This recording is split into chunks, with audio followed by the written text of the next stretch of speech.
은혜의 강가로.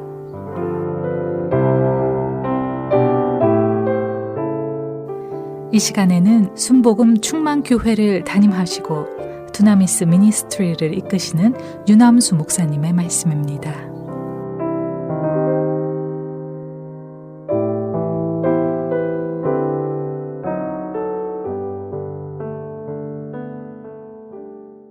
할렐루야. 오늘도 참으로 좋은 날입니다. 좋으신 하나님께서 주시는 큰 평화가 여러분들 위에 오늘도 충만하시기를 축복합니다. 여러분, 오늘 저는 마가복음 13장에 기록된 말씀을 가지고 여러분과 함께 은혜를 나누겠습니다. 여러분, 미혹이라든가 미혹한다 하는 이 말은 우리가 정말 정확한 뜻을 알지는 못해도 이 말이 좋지 않게 쓰인다고 하는 것만은 우리는 잘 알고 있습니다. 그래도 우리가 사전적으로 정확한 뜻을 한번 찾아보면 미혹이라는 것은 무엇에 홀려서 정신을 차리지 못하는 것이라는 뜻이라고 그랬어요. 미혹한다 하는 이 말도 무엇에 홀려서 정신을 차리지 못한다 하는 그런 뜻이라고 기록되어 있습니다. 특히 마가복음 13장 5절에 나오는 너희가 사람의 미혹을 받지 않도록 주의하라 하는 이 말씀을 보면 미혹은 특별히 다른 사람을 무엇에 홀려서 정신을 차리지 못하게 만드는 것, 다른 사람의 마음을 흐리게 해서 잘못된 길로 이끄는 것이라고 할 수가 있습니다.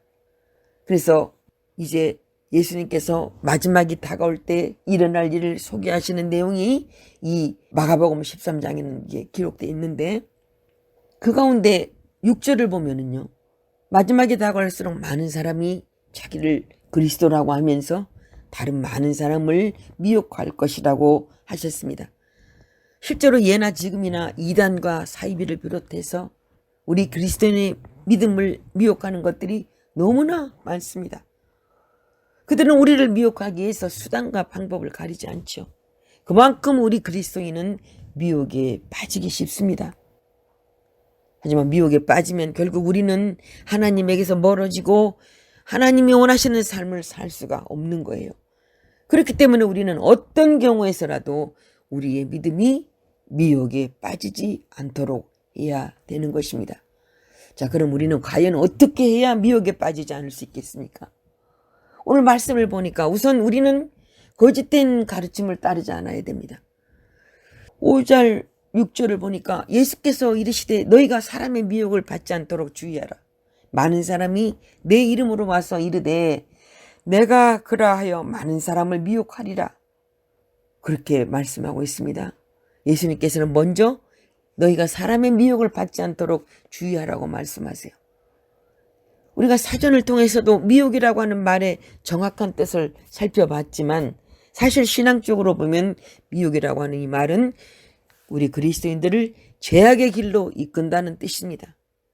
그런데 예수님께서는 미혹을 받지 않도록 주의하라고 말씀했어요.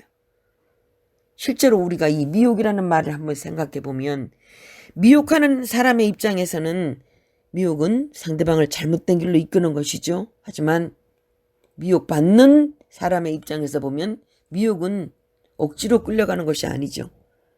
적극적으로 자기가 동조해서 따르는 것 아닙니까? 무슨 말입니까? 자신이 그리스도라고 거짓말을 하는 사람들을 따르는 것은 미혹하는 사람에게만 책임이 있는 것이 아니라는 거예요.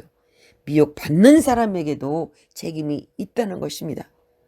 그렇기 때문에 마지막 때라고 생각될수록 우리 그리스도인의 믿음은 더욱 분명하고 확실해야 되는 것입니다.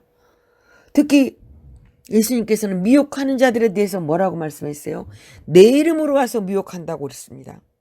미혹하는 사람들은 예수 그리스도의 이름으로 미혹하는 거짓 그리스도라는 것입니다. 그러니까 예수님의 말씀은 이런 거짓 그리스도의 가르침에 빠지지 않도록 하라 하는 그런 가르침입니다. 요한일서 4장 1절에서도 보면은 우리가 미혹에 빠지지 않기 위해서 어떻게 해야 하는가에 대해서 아주 중요한 교훈을 주고 있는데요. 사랑하는 자들아, 영을 다 믿지 말고 오직 영들이 하나님께 속하였나 분별하라. 많은 거짓 선지자가 세상에 나왔음이라고 말씀합니다.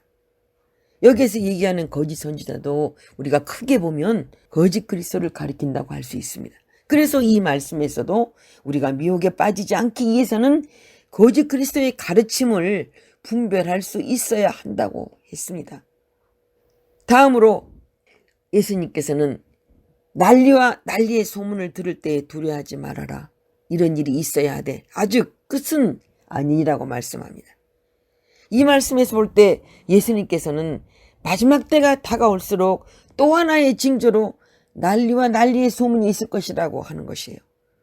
예수님이 말씀하시는 이 난리는 전쟁이라는 뜻입니다. 그래서 난리와 난리의 소문을 새 번역에서 보면은 이렇게 쓰고 있어요. 여기저기에서 전쟁이 일어난 소식과 전쟁이 일어날 것이라는 소문, 이렇게 써 있습니다. 사실 전쟁은 그야말로 모든 것을 다 망가뜨리기 때문에 전쟁이 일어나는 것 자체가 세상의 마지막으로 보일 수밖에 없죠. 성경에도 보면 전쟁을 마지막 때의 징조라고 하는 말씀이 굉장히 많이 보입니다. 그런데 우리 예수님께서 하시는 말씀을 또 보십시오. 분명히 예수님께서도 이런 일이 있어야 하되라고 해서 마지막 때의 징조로 반드시 전쟁이 있을 것이라고 말씀해요. 하지만 또 함께 하시는 말씀을 보면은 두려워하지 말라고 하셨고 아직 끝은 아니라고 말씀합니다. 여러분, 전쟁은 분명히 생각만 해도 두려울 수밖에 없어요. 그런데 예수님은 전쟁을 두려워하지 말라고 말씀합니다. 그 이유가 무엇인지를 우리가 미혹이라는 말과 연결해서 생각해 보십시오. 전쟁이라고 우리가 두려워하기만 하면 결국 미혹에 빠져서 믿음까지 저버릴 수 있기 때문입니다. 또 전쟁은 그야말로 모든 것을 망가뜨리니까 우리 생각에는 전쟁 자체가 세상의 종말을 가져올 것 같지만 예수님께서는 전쟁에 있어도 아직 끝은 아니라고 하셨습니다. 전쟁은 그냥 종말의 한 징조일 뿐이라는 것이에요. 또 종말의 징조에 대해서 말씀합니다. 민족이 민족을, 나라가 나라를 대적하여 일어나고 지진과 기근이 있을 것이라고 말씀해요. 정말 우리가 볼 때 하나같이 두렵고 걱정스러운 일입니다.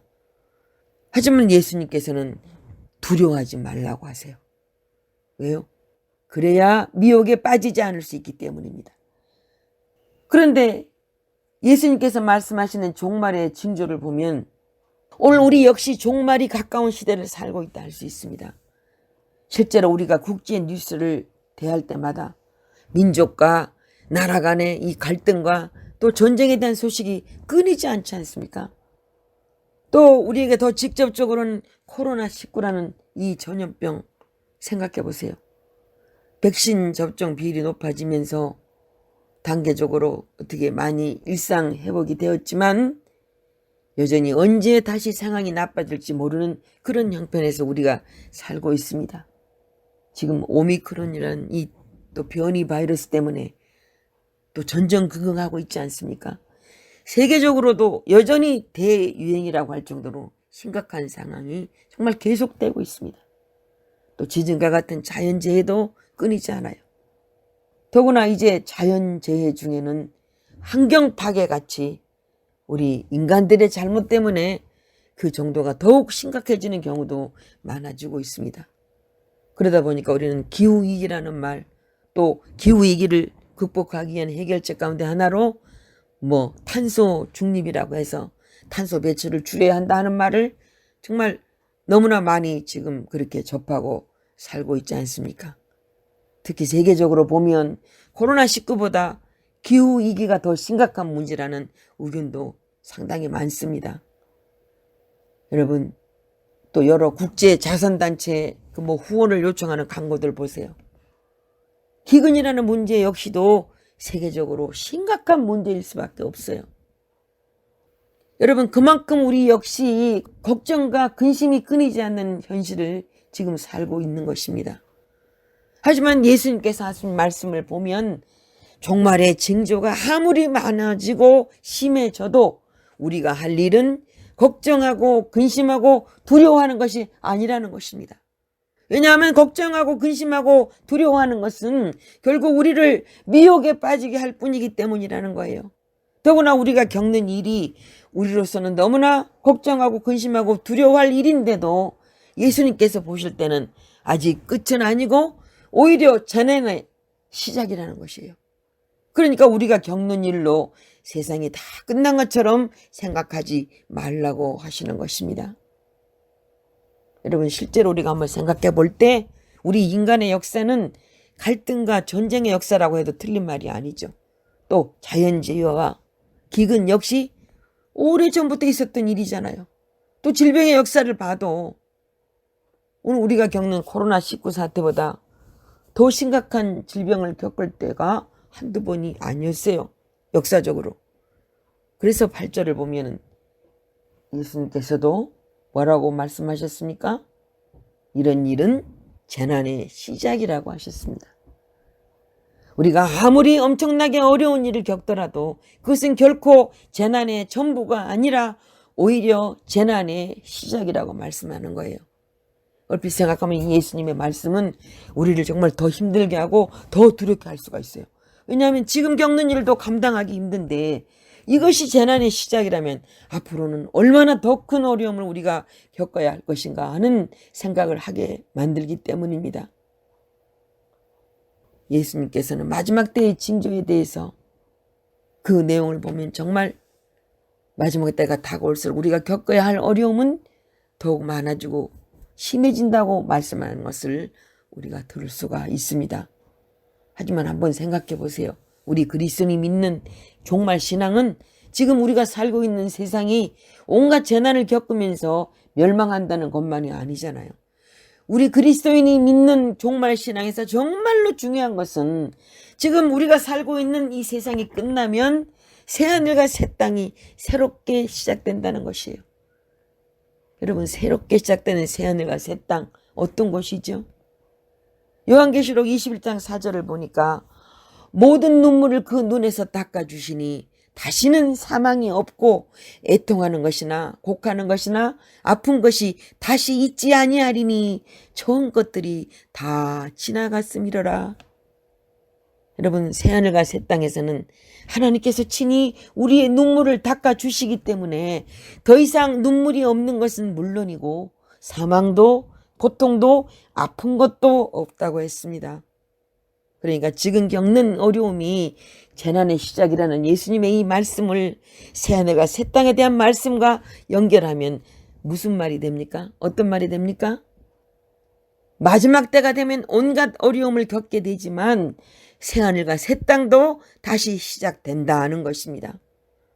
예수님께서 온갖 어려움을 겪더라도 내가 두려워하지 말라고 하신 데에는 바로 이런 이유도 포함되어 있지 않겠습니까? 분명히 오늘 우리의 현실에도 종말의 징조 한둘이 아니죠. 그만큼 마지막 때는 더욱 가까워졌습니다. 그렇기 때문에 우리를 미혹하는 것들도 더욱더 많아졌어요. 그리고 우리가 겪는 어려움도 더욱 심해졌습니다. 그러다 보니까 우리도 종말이 언제 올지 그 시간부터 궁금하게 여기는 사람이 많잖아요. 실제로 이 시한부 종말론자들은 언제나 종말의 시간을 가지고 우리들의 믿음을 미혹하고 있습니다. 하지만 우리 예수님께서는 종말의 시간에 대해서 어떻게 말씀하셨습니까? 그날과 그 시간은 하나님 외에는 아무도 모른다고 하셨어요. 예수님 자신도 모른다고 하셨습니다. 또 하나님께는 천년이 하루 같고 하루가 천년 같다고 하셨습니다. 그러니까 종말이 가까울수록 우리는 미혹에 빠지지 않고 걱정과 근심과 두려움을 물리칠 수 있어야 하겠습니다.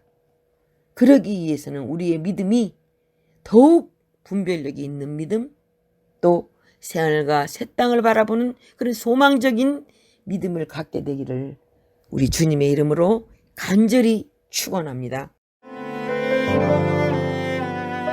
지금까지 순복음 충만교회를 담임하시고 두나미스 미니스트리를 이끄시는 유남수 목사님의 말씀이었습니다. 신앙 상담이나 기타 자세한 문의는 전화 224-522-9354 또는 847-635-9024번으로 연락 주시기 바랍니다.